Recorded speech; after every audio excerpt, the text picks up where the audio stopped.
you guys to check out. I don't know if you guys seen it already, but it's these officers beating up a 17-year-old kid because he ran from them, and I guess they said he had a gun in his bag and he was reaching for it.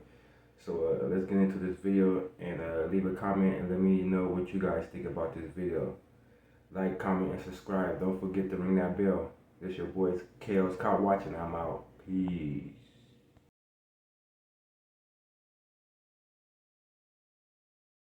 We're calling this press conference so we can provide you guys with some facts as we know them today concerning a use of force incident that happened at 95th Street and McVicker Avenue yesterday involving two of our officers. At the conclusion, Chief Vittorio will be taking a few questions, and at this time I'm going to turn it over to Chief Vittorio. Thank you. Thank you, everybody, for coming. Hope I don't mess up your microphones here. All right.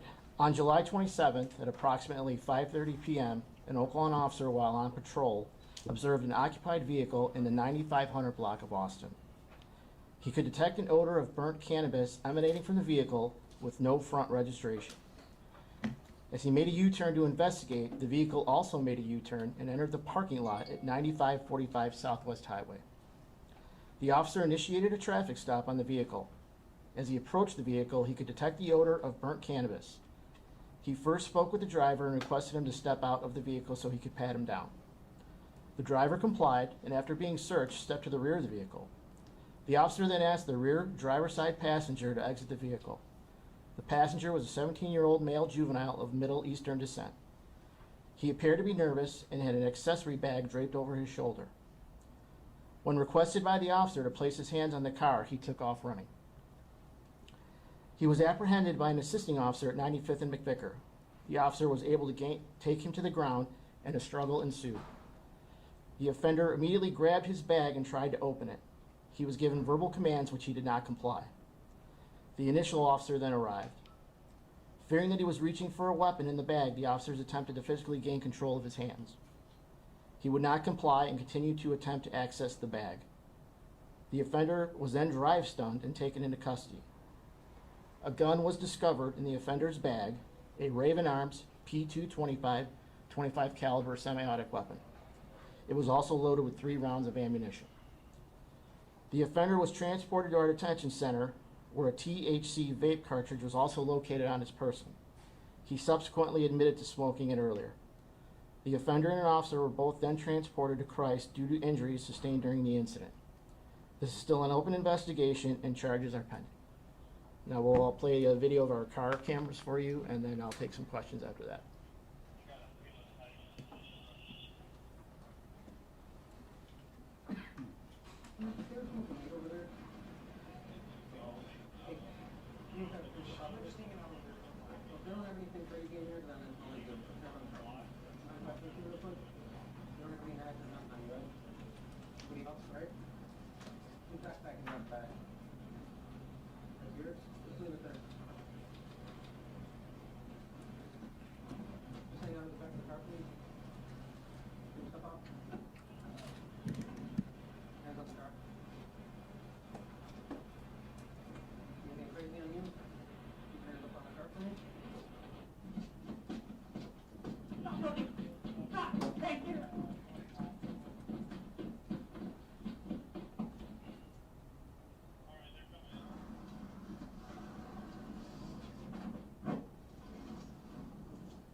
Hey Ray, pause it for 1 second. Can we kill the lights for this portion?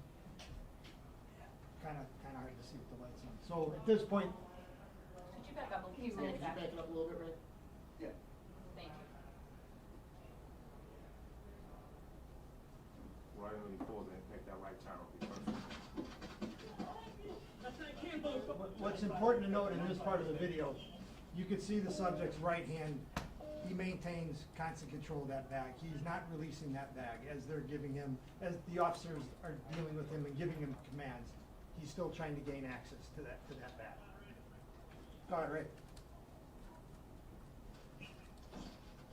9-5 Rick Vicker, 9-5 Rick Vicker, that's what counts. The officer's trying to pull his arm out, still can't gain control of that. Put your hand behind your back! Do it now! Here, pressure point. Pause. Pause it, Rick. And as the third officer respond, you can tell him saying pressure point, which is in a striking maneuver. It's a pressure point that they put behind the ear to try and gain compliance. Okay, Rick. Do it now! Hand behind your back. That's the taser. Got it!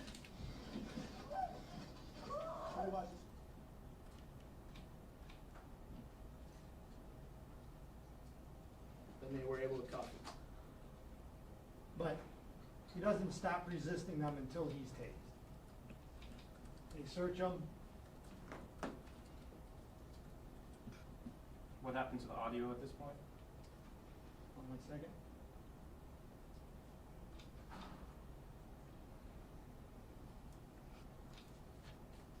And at this point here is where he pulls the gun out of the bag.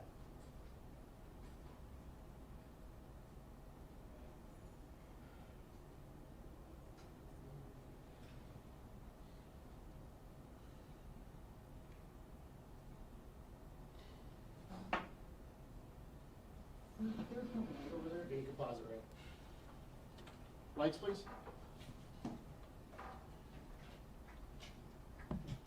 So as DC Vetter said, I'll take a couple questions.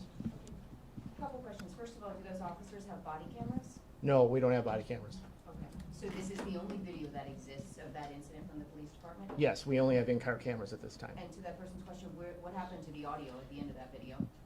That I don't know. It must have been edited out. We can see if we can get the copy with the additional audio in there. Have the officers been involved in this? Have they been placed on paid leave, admin leave? Or No, not at this time. The one officer still hasn't been released medically. What injuries did he suffer? Honestly, he has just gotten back from his doctor's appointment. I haven't seen the notes yet, so I couldn't tell you. We're told by the Was he like hospitalized? and No, stuff? both him and the offender went to Christ Hospital last night. Our officer was released slightly after midnight, but then was told to follow up with our occupational health today. And he had an afternoon appointment, and so I honestly don't know what his status is as of yet. You know what he Chief, I have hurt a his question. hand or? Yes. I have two parts. A total, in all, how many officers at the end, from the point of running and picking up the gun, responded to this call? That's the first question. How many officers in all? I only know of the 3 that are on camera. I haven't had a chance to look at all the radio logs yet, but there were several officers that were responding when he was calling out a foot pursuit. I don't know the exact number. If I had to guess, I'd say it'd be about half a dozen. Okay. Is there any Looking at that investigation video, into the Hold on, officer's hold on. Hey, conduct? one at a time. I Let's was be just trying to ask my respectful to each follow-up other. question. Looking at that video, Mhm. from what your training shows, can you explain to us what was done right, in your opinion here? Once they feared for their safety and they had reasonable suspicion that he was armed with a weapon in that bag and he was not complying and he was trying to open that bag, they were in fear of their safety that he had a weapon. So at that point in time, they used control tactics. They used leg strikes. They used strikes. They tried to release his hands. He wouldn't release them. The second officer then drive stunned him with a taser, which is part of his training. At that point in time, the offender then complied. He was cuffed, and then as you saw, he was put in the squad car. At any point did the officer say anything about, do you have a weapon? Because I don't think I heard that on that video. Did they ask him if he had a weapon, or? I believe they were just telling him to release the bag, show us your hands. What's your response to the community today calling for those officers to be fired for excessive force? I would say let the investigation take its course. Are they being investigated, the officer's conduct? There will be a use of force review, yes. Who's gonna do that, the department? Right now, it's internal. Chief, Nate here, Fox Search. I just have a couple of questions, and so I'm trying to understand the guy is on the ground, and it appears that I know you're saying that he was reaching for his bag. Of course, we can't really see that from firearm. I know, It it's tough, appears- it's tough to see from both angles. I understand, but it appears that he's on his back. No, he was on his stomach. Or on his stomach, but you're saying your officers feared that there was a gun inside. Yes. How did they know that? If he had never The, gone the in way bag? that he ran and the way when they chased him and then when they eventually caught him, he initially went for that bag and tried to open it. But at that time, Chief, you all did not know what was in the bag. You just knew that he had a bag, correct? At that point, yes. Okay, can you talk about the apparently, I spoke to one woman who said that there have been tensions in this community with Arab Americans for some time.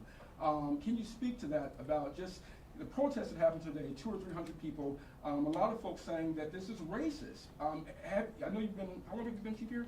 2 years. 2 years. Have you all done anything to kind of quell the relationships between the Arab community? I have known of no other racial issues with the Arab community. We're a very diverse community now. We have African Americans, we have Arabic, we have all kinds here. There has been no protests of this kind since since George Floyd, the summer of George Floyd. Well, finally, can you just speak to folks who say, folks in the Arab community say that they feel oftentimes that they are unfairly targeted by this police department. Can you speak to that at all? I have no knowledge of that, and at any time, if they feel they've been targeted, they're more than welcome to come in and speak to a supervisor. Chief, can you tell us, it says at the bottom of your statement, charges are pending. Charges are pending against that 17-year-old? Yes. What charges?